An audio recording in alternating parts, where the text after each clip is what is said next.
जो विशिष्ट शिक्षक हैं उनके लिए अलग से शिक्षा विभाग ने एक अलग से एक संकल्प निकाला और उसके बाद उनका इंक्रीमेंट का कार्य हो रहा है। मैं माननीय मंत्री से सीधा पूछना चाहता हूं कि बाकी राज्य कर्मियों की तरह ही उनके भी जो वेतन वृद्धि है जो 1 जुलाई और 1 जनवरी को होता है उसके अनुरूप करना चाहते हैं। में जब भी नियमावली बनती है या वेतन निर्धारण का मामला या वित्तीय कोई भी मामले होते हैं तो उसका निश्चित रूप से फाइनेंस डिपार्टमेंट पर उसकी सहमति ली जाती है।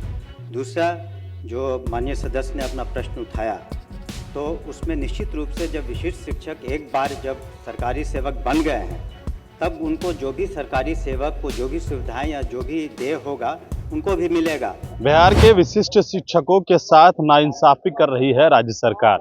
यह मामला आज सदन के भीतर गूंजा है। आपको बता दें कि राजद के विधायक राहुल शर्मा ने यह पूरा मामला सदन के भीतर उठाया है।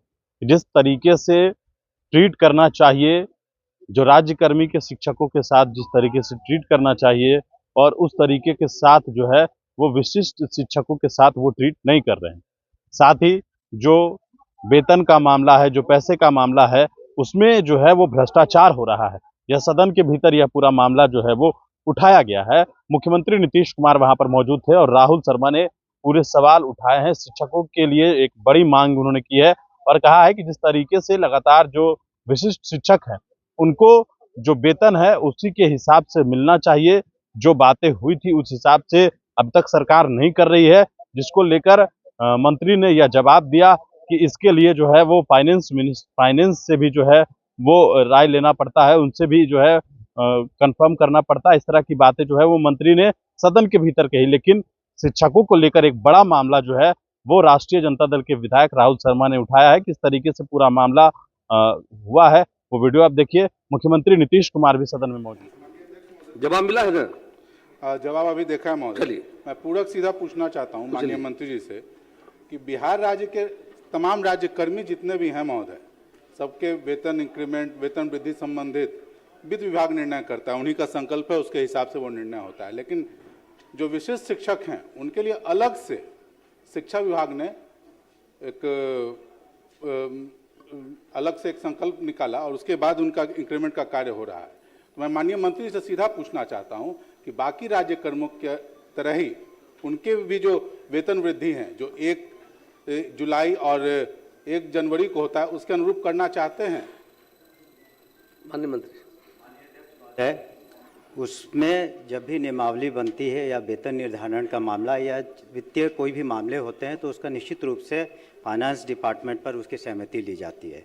दूसरा, जो माननीय सदस्य ने अपना प्रश्न उठाया तो उसमें निश्चित रूप से जब विशिष्ट शिक्षक एक बार जब सरकारी सेवक बन गए हैं तब उनको जो भी सरकारी सेवक को जो भी सुविधाएं या जो भी देय होगा उनको भी मिलेगा।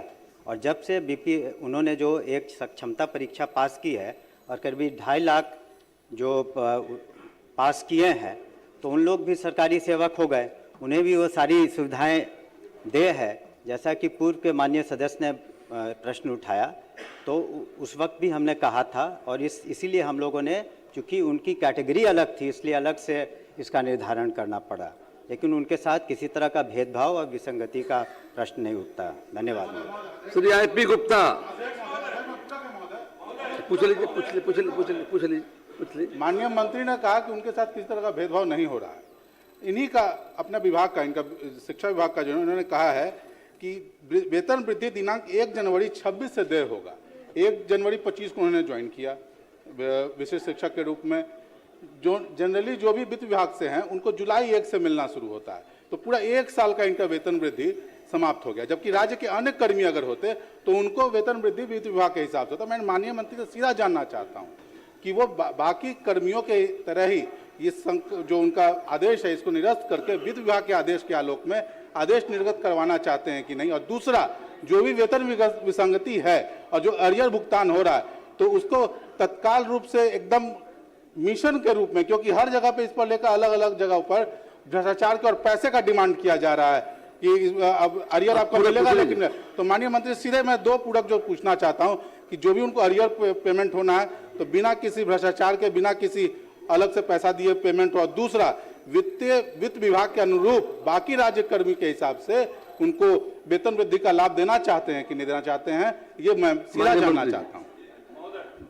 माननीय अध्यक्ष महोदय, जहाँ तक प्रश्न है एरियर्स का, तो वो डीबीटी के माध्यम से, चूंकि सरकारी सेवक हैं, एचआरएमएस पोर्टल पर ह्यूमन रिसोर्सेज मैनेजमेंट सिस्टम है, जिसके तहत जो भी वो सॉफ्टवेयर है जिसमें पूरे बिहार के सरकारी सेवकों को दिया जाता है, तो किसी को कोई चेक या अलग से कैश नहीं दिया जाता है। इसलिए भ्रष्टाचार का अगर कोई मामला है वैसे हमारी नज़र में नहीं है, तो वो डायरेक्ट डीबीटी के माध्यम से एचआरएमएस पोर्टल के थ्रू उन्हें दिया जाता है। तो एरियर्स कैलकुलेट करके सीधे उनको पेमेंट होता है।